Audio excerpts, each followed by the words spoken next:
Thank you, Mr. Chairman, and thank you for giving me the opportunity to comment on Mr. Esch's testimony that was provided to the Senate.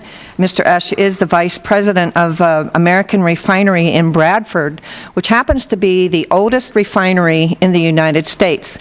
And the refinery uses Pennsylvania crude in its refinery and is a major employer in Representative Causer's district, but also employs many people in the entire region.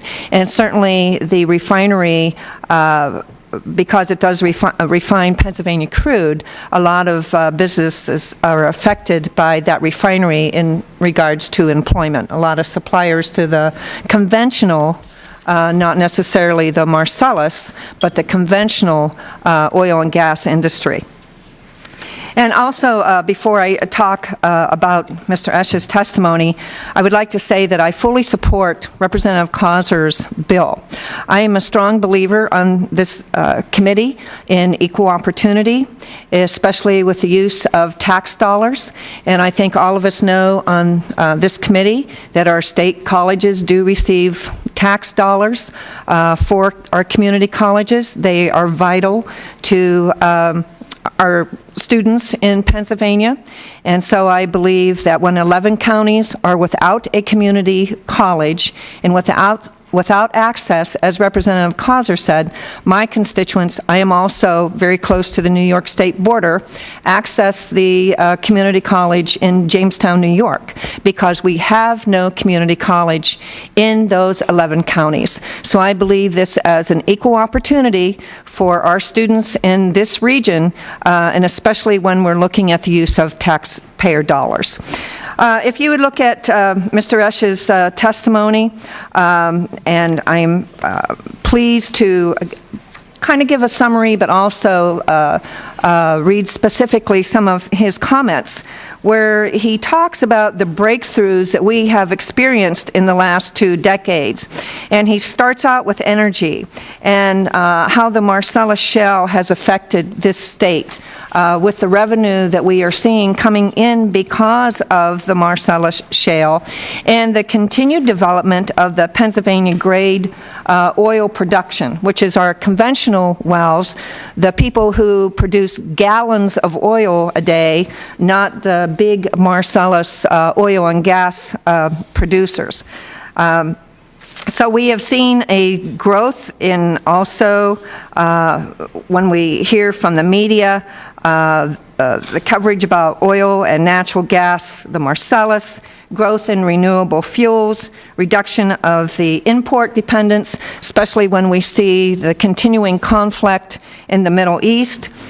We've become a net exporter of natural gas, and we are all obviously in favor of clean energy, green energy, and making sure that we are good stewards of our environment.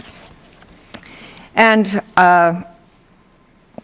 he also talks in his testimony about the breakthroughs in medicine, the breakthroughs in healthcare, and the jobs that will be available through the different technologies. And then he talks on page 2 about technology advancements.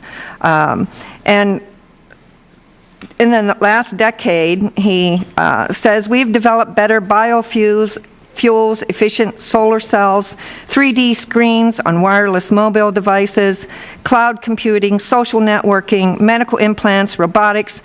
This is only a very small sampling of breakthroughs we quickly recognize that now have become part of our everyday lives. He also talks about a term that I've never heard of before. It's epigenetics, a test to detect cancer early by measuring the subtle changes in DNA.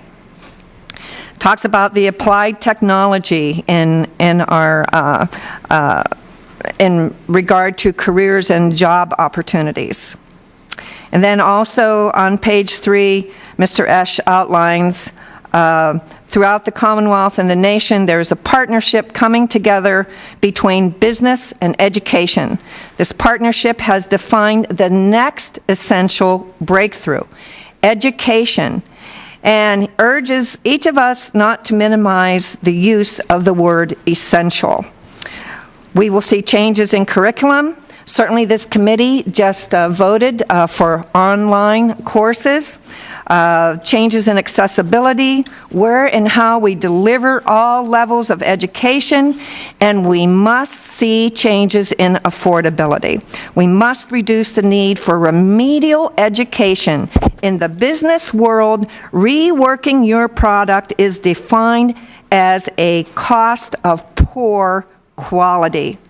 And that's what we're seeing a lot in higher education, because we're somewhat failing in K through 12, and we see and hear more and more about remediation in higher education.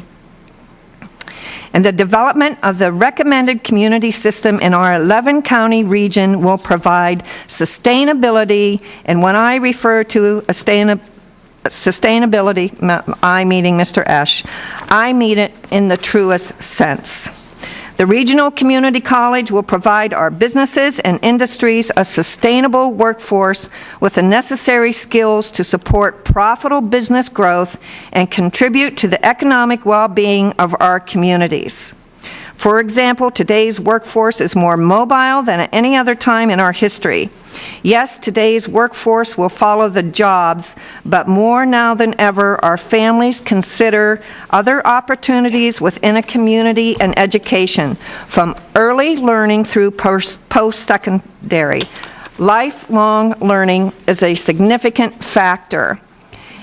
And then he goes on to talk about, on page 4, today's workforce can be incentivized by educational opportunities for themselves and their families.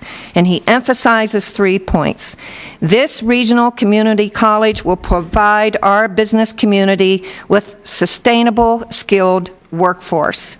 The Regional Community College will provide our employees and their families a sustainable educational opportunity.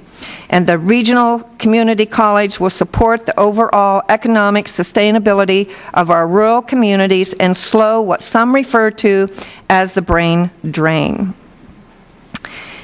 Mr. S. goes on to talk about the business community will miss the opportunity to participate in the next great breakthrough in the overall decline in our sustainability and leave our rural region of Pennsylvania further behind if we do not give our students, our citizens, the same opportunity that other regions of Pennsylvania have without our region being able to support our businesses and our region having access to a community college.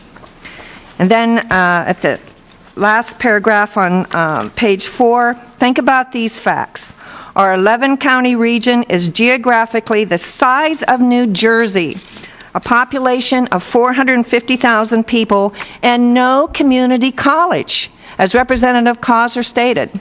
And that whole area, 11 counties and not one community college.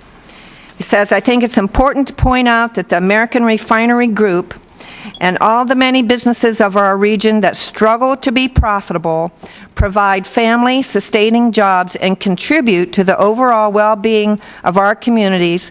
And they've been paying taxes since the late 1960s to help pay the cost of the existing 14 community colleges, all below I-80 and basically west of east of 15. And as I said, as he said earlier, this breakthrough is essential.